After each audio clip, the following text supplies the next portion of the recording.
Krishna Krishna Hare Hare, Hare Ram, Ram Ram.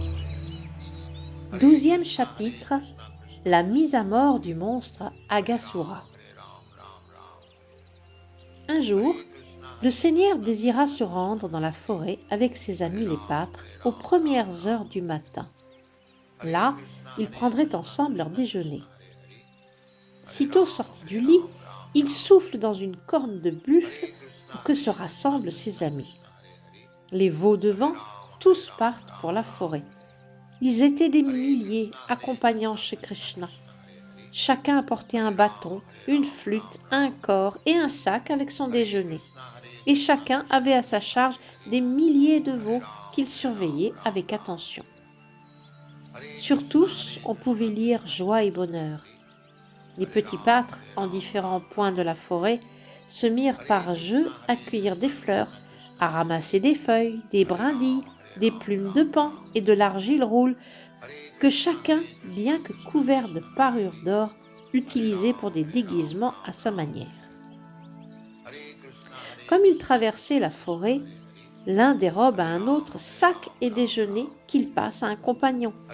La victime s'aperçoit du méfait et tente de reprendre son bien. Mais déjà, le sac se trouve dans les mains d'un suivant. Tels étaient les jeux d'enfance des garçons. Lorsque Shri Krishna se détachait du groupe pour se rendre à quelque distance et contempler un paysage, tous se mettaient à courir sur ses traces, chacun essayant de le rattraper et de le toucher le premier, d'où une grande compétition. Quand l'un disait « Je rattraperai Krishna, je le toucherai », un autre rétorquait « Que non, c'est moi qui toucherai Krishna le premier ». Certains jouaient de leur flûte ou soufflaient dans leur corne de buffle. D'autres suivaient gaiement les pans ou imitaient le chant du couple. Si des oiseaux volaient dans le ciel, les garçons couraient après leur ombre sur le sol, s'efforçant d'en suivre la ligne exacte. Certains s'asseyaient en silence auprès des singes, d'autres contrefaisaient la danse des pans. Quelques-uns saisissaient la queue des singes et jouaient avec eux. Les singes grimpant à un arbre, tout un groupe de pâtres les imitait. Un des animaux faisant la grimace et découvrant ses dents, un des garçons à son tour lui montrait les dents. Certains s'amusaient avec les grenouilles sur la berge de la Yamuna, et lorsque, saisis de frayeur, elles sautaient dans l'eau, aussitôt les garçons plongeaient à leur suite. D'autres encore se rendaient au bord d'un puits asséché, dans lequel ils menaient grand tapage. Puis, lorsque l'écho revenait, ils l'insultaient et riaient aux éclats.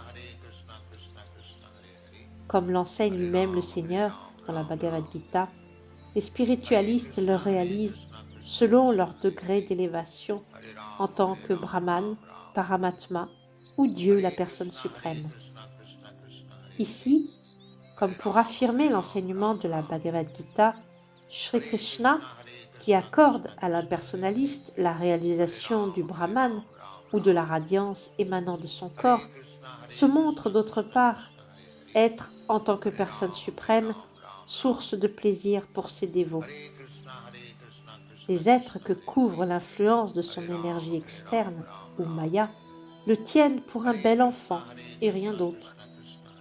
Cependant, le passage qui nous occupe montre qu'il donna au jeune pâtre qui jouait avec lui une joie spirituelle parfaite. Ce n'est qu'après avoir accumulé maintes et maintes actes de vertu que ces âmes fortunées ont pu obtenir de vivre en la compagnie personnelle du Seigneur. Qui donc peut mesurer la bonne fortune des habitants de Vrindavan? Ils pouvaient contempler face à face Dieu, la personne suprême, lui que nombre de yogis, même après s'être soumis aux plus sévères austérités, ne peuvent trouver, bien qu'il soit dans leur cœur.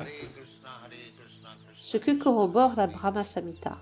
On cherchera à grand-peine Krishna dans les pages des Védas et des Upanishads, mais à l'être béni d'assez de chance pour entrer au contact d'un bhakta, il sera alors donné de voir le Seigneur face à face. Après avoir pendant maintes existences accumulé des actes vertueux, les jeunes pâtres purent voir Krishna face à face et jouer en amis avec lui. Il ne pouvait comprendre que Krishna était Dieu, la personne suprême, et partageait ses jeux en tant qu'ami intime, plein pour lui d'un intense amour. Alors qu'à ces jeux et divertissements d'enfance prenaient plaisir Krishna et ses compagnons, un monstre du nom d'Agasura se montra fort impatient. Ne pouvant déterminer lequel d'entre eux était Krishna, il apparut devant les jeunes pâtres, décidé à les exterminer tous. Agasura était si dangereux qu'il remplissait de crainte même les habitants des planètes édéniques. Bien que chaque jour, afin de perpétuer leur existence, ils boivent le nectar, les dévas ressentaient devant lui de la terreur et se demandaient sans cesse « Quand donc périra ce monstre ?» Ils prennent le nectar afin de devenir immortels, mais n'ont pas vraiment foi en son efficacité. Au contraire, les enfants qui jouaient avec Krishna n'éprouvaient aucune crainte des asuras. Ils étaient totalement affranchis de la peur. Comprenons par là que tout moyen matériel mis en œuvre pour nous protéger de la mort demeurera incertain, alors que pour celui qui adopte la conscience de Krishna, l'immortalité est sûre. Le monstre Agasura, qui se trouvait être le frère cadet de Putana et de Bakasura, fit donc son apparition devant Krishna et ses amis. Il pensa « Krishna a tué mon frère et ma sœur, mais aujourd'hui c'est moi qui vais le faire périr. Lui, tous ses amis et tous ses veaux. » Agasura était envoyé par Kamsa et se présenta donc sur les lieux armé de la détermination la plus vive. Il croyait en outre que lorsqu'après avoir offert en oblation des céréales et de l'eau à la mémoire de son frère, il mettrait à mort Krishna et les jeunes pâtres, du même coup, tous les habitants de Vrindavan mourraient. Il est dit que pour les parents, les enfants sont le souffle et la vie même. Quand périssent leurs enfants, alors, tirés par le lien solide de l'affection, les parents tout naturellement les suivent dans la mort. Agasura, ayant donc décidé de faire périr les habitants de Vrindavan, dilata son corps au moyen du siddhi du nom de Mahima. Les asuras sont en général experts dans l'art d'atteindre la plupart des pouvoirs surnaturels. On peut, dans le cadre du yoga, au moyen de la perfection nommée Mahima Siddhi, se dilater à volonté. Le monstre Agasura enfla donc jusqu'à atteindre la hauteur de 13 km et prit la forme d'un serpent énorme. Doté de ce corps prodigieux, il ouvrit grande la bouche, qui désormais ressemblait à une caverne.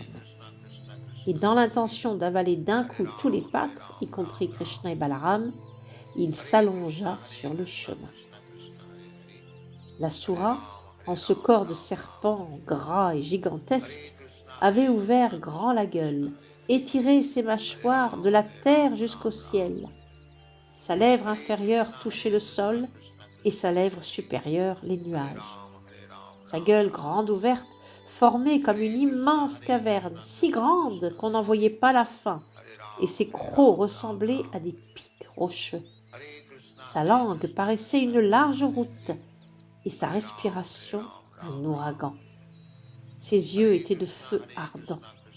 D'abord, les pâtres crurent qu'il s'agissait là d'une statue, mais après l'avoir examinée de plus près, ils constatèrent que cela ressemblait plus à un grand serpent allongé sur la route, gueule béante. Ils tinrent conseil. On dirait un grand animal, et il s'est mis en telle posture qu'il pourrait nous avaler tous. Regardez, n'est-ce pas là un serpent gigantesque qui, pour nous dévorer, a ouvert béante sa gueule? Un autre prit la parole. Oui, tu dis vrai. La lèvre supérieure de cet animal rappelle les rayons écarlates du soleil, et sa lèvre inférieure en est exactement comme le reflet sur le sol. Mes amis, regardez donc les parois de cette gueule. Celle-ci ressemble tout à fait à une grande caverne d'une hauteur incalculable. L'os de son menton s'élève comme un pic de montagne. Et cette longue route, n'est-ce pas sa langue? L'intérieur de sa gueule est aussi ténébreux qu'une caverne. Quant à ce vent chaud qui souffle comme un ouragan, il vient de sa respiration, et la fétide odeur de poisson qu'il transporte est celle de ses entrailles. Ils se consultèrent. Si tous ensemble nous pénétrions dans sa gueule, comment pourrait-il nous avaler? Et même s'il le pouvait pour nous, il échouerait avec Krishna. Lui le tuera sans délai, comme il fit avec Bakasura. À ces mots, tous posèrent les yeux sur le visage merveilleux, pareil au lotus de Krishna, et souriant, l'acclamèrent en frappant des mains. Puis, ils s'avancèrent jusqu'à pénétrer dans la gueule du monstre. Pendant ce temps, Krishna, l'âme suprême sise dans le cœur de chacun, avait bien compris que cette gigantesque forme figée était celle d'un asura. Et il songeait au moyen de sauver ses amis de la mort, quand ces derniers, avec vaches et veaux, finissaient d'entrer dans la gueule du serpent. Mais Krishna, lui, resta en dehors. Or, l'asura guettait son entrée, se disant « Tous se sont déjà engouffrés, sauf Krishna, lui le meurtrier de mon frère et de ma sœur. » Krishna assure la sécurité de chacun. Mais lorsqu'il vit ses amis déjà hors de son contrôle, allongés dans le ventre de l'énorme serpent, il en ressentit d'abord quelque chagrin. Il était également frappé de stupeur de voir par quelle voie merveilleuse opère l'énergie externe. Et bien vite, il songea au juste moyen de mettre à mort l'asura et de sauver garçon et veau. Krishna savait parfaitement toutefois que rien n'était à craindre. Finalement, après un moment de délibération, il s'engagea lui aussi dans la gueule de l'asura. À cet instant, tous les dévas, qui, pour voir la scène, s'étaient assemblés et cachés dans les nuages, exprimèrent leur tristesse. Ils s'écrièrent « Hélas! Hélas !» Et les amis d'Agasura, en premier le Kamcha, tous goûtaient fort la chair et le sang, manifestèrent leur jubilation. Mais, comme l'asura tentait de le broyer, lui et ses compagnons, Krishna entendit les dévas s'écrier « Hélas! Hélas !» Alors, sans plus attendre, il commença de grandir dans la gorge du monstre. Bien que son corps fût gigantesque, Agasura se mit à suffoquer tant Krishna prit d'expansion. Ses énormes yeux roulèrent avec violence. En un éclair, il s'étrangla. Son souffle vital, ne pouvant s'échapper par aucun passage, finit par jaillir en empruntant l'orifice situé au sommet de son crâne. Voilà donc comment le souffle vital quitta son corps. Après que l'asura fut tombé raide mort, Krishna, de son seul regard sublime et absolu, fit reprendre conscience aux pâtres et aux veaux. Avec eux, il sortit de la gueule d'Agasura. Quand Krishna se trouvait encore dans le monstre, du corps de ce dernier, telle une lumière étincelante, éclairant toutes les directions, s'échappa l'âme spirituelle. Puis, flottant dans le ciel, elle attendit. Dès que Krishna, ses veaux et ses amis se furent dégagés de la gueule du monstre, cette lumière irradiante se fondit en le corps du Seigneur. De cela, tous les démas furent témoins. Submergés de joie, ils se mirent à jeter des pluies de fleurs sur Shri Krishna, Dieu la personne suprême, et lui vouèrent ainsi leur adoration. Ils commencèrent une danse de jubilation. Les habitants de Gandharvaloka offrirent diverses prières. Pris de ravissement, les joueurs de tambours se mirent à battre leurs instruments, les brahmanas à réciter les hymnes védiques, et tous les dévots du Seigneur à chanter « Jai, Jai, gloire à Dieu, la personne suprême !» Lorsque Brahmaji entendit ces vibrations de bon augure, résonnant à travers tout le système supérieur, il descendit bien vite s'informer de ce qui avait eu lieu. Voyant l'asura mort, il fut émerveillé de la gloire et du caractère incomparable des divertissements de Dieu, la personne suprême. La gueule gigantesque du monstre demeura ouverte de nombreux jours, puis se dessécha peu à peu. Elle resta un lieu de jeu pour tous les jeunes pâtres. Aghasura fut mis à mort alors que Krishna et tous ses amis n'avaient pas encore 5 ans. Les enfants de moins de 5 ans sont appelés Kaumara. De 5 à 10 ans, on les appelle Poganda. Et de 10 à 15 ans, Keshora. Après l'âge de 15 ans, on les tient pour de jeunes hommes. Pendant une année entière, nul dans le village de Vraja ne dit mot de l'incident du monstre Aghasura. C'est seulement lorsqu'ils atteignirent l'âge de 6 ans que les jeunes pâtres, avec émerveillement, en informèrent leurs parents. La raison de ce retard se fera claire dans le chapitre suivant. Pour Shri Krishna, Dieu la personne suprême, lequel dépasse de loin les devas tels Brahma, accorder à un être de se fondre dans son corps éternel ne comporte aucune difficulté. Et c'est ce qu'il fit pour Aghasura.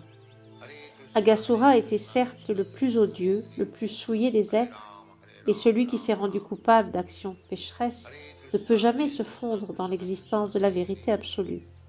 Mais en cette occasion, parce que Krishna pénétra dans son corps, Aghasura se trouva entièrement lavé de toutes les suites de ses fautes.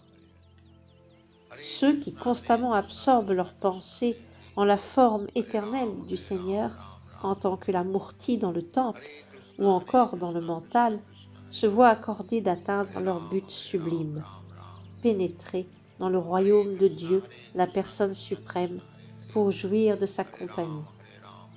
Imaginons par suite la position élevée atteinte par un être comme Aghasura, dans le corps duquel le Seigneur suprême Shri Krishna a pénétré en personne.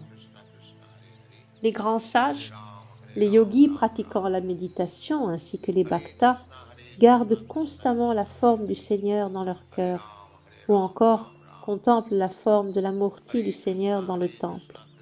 Ainsi, ils s'affranchissent de toute souillure matérielle et à l'instant de quitter le corps, retournent dans le royaume de Dieu. Cette perfection, il suffit donc pour y parvenir de garder en son mental la forme du Seigneur.